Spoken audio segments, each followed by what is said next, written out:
Hello guys, I hope all is well. Thank you for pulling up to my channel today.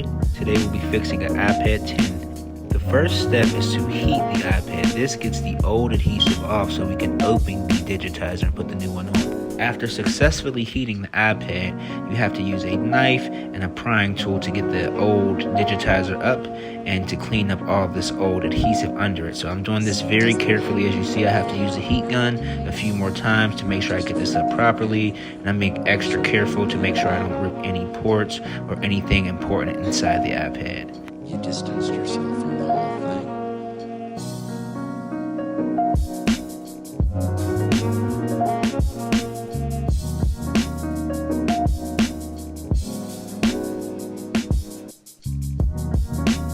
As you guys can see, this is a pretty tedious process, but you have to be extra careful just to make sure you don't rip anything or mess up anything inside the iPad. I'm going around side by side, and I have to continue to use my heat gun on and off to ensure that I open this properly.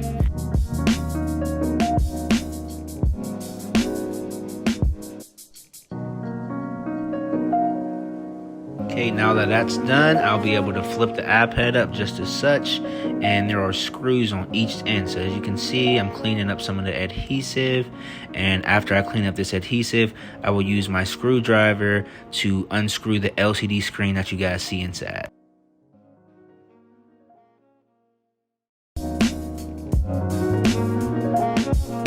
You have to be very careful to make sure you don't mix these screws up.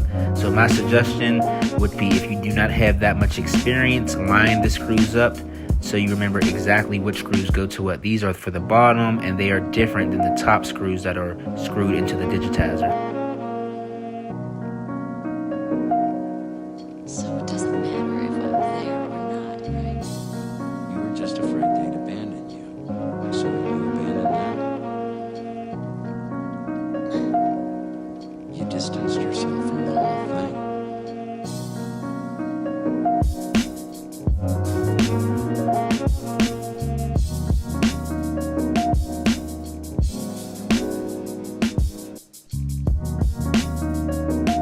Finally, after unscrewing all the screws on the LCD, I'm able to take this old LCD out and replace it.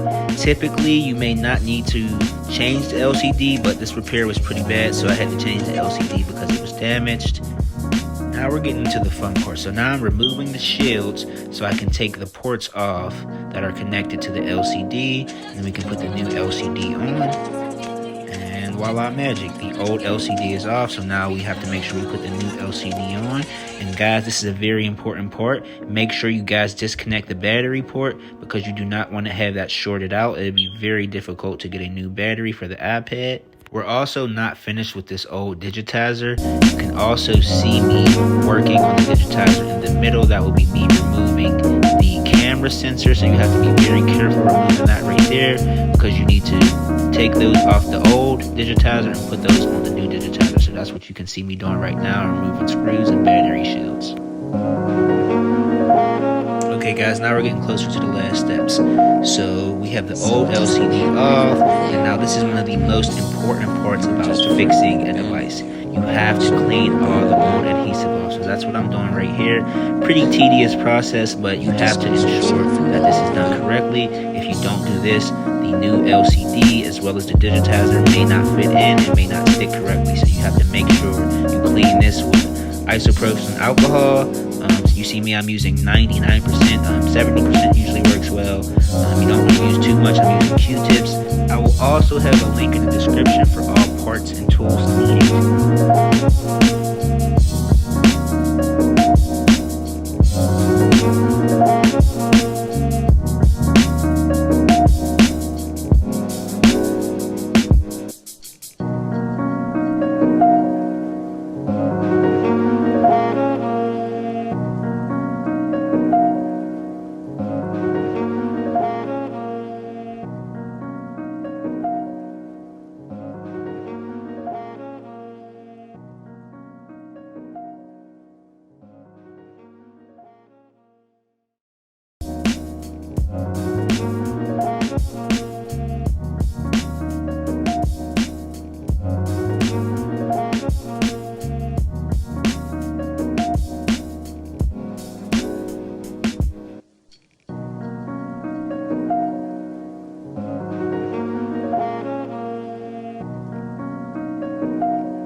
After finally getting everything clean on the outside, we're finally about to put the new LCD in, as well as the new digitizer. As you can see here, I'm plugging all the ports in, and I'm going to put the battery shield in, all the other shields after, just to make sure everything is safe and sound. You guys can see it took me a while to put these in. Sometimes it's a little tough to do, so just make sure you're very careful on that as well.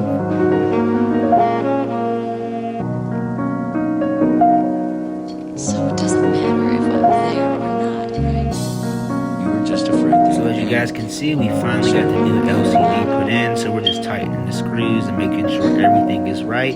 Also, right, typically on the left side of that app head, you have to put a shield on it. So my phone died, so I didn't get to show that in the video, but you have to do that before you close this device, before you put the LCD in. So we did some battery tests, make sure everything is right, plugged it in, LCD is working just fine, and now that you know, you're almost good to go. Alright, time to do the honors. So now we're going to shut the screen, and we're just going to make sure everything is sealed properly. Again, make sure you have that area where you're closing the digitizer absolutely spotless, and make sure you take off all screen protectors on the inside and outside. As you can see, we had a great repair here. Thank you guys for pulling up to my channel. This is Smooth Tech Repairs. If you guys have any questions, please leave questions in the comments, and please subscribe, like, and please share the channel. We really appreciate everybody that came to support, and we hope everybody can learn something from this video and chase your dreams, guys. Smooth Tech Repairs.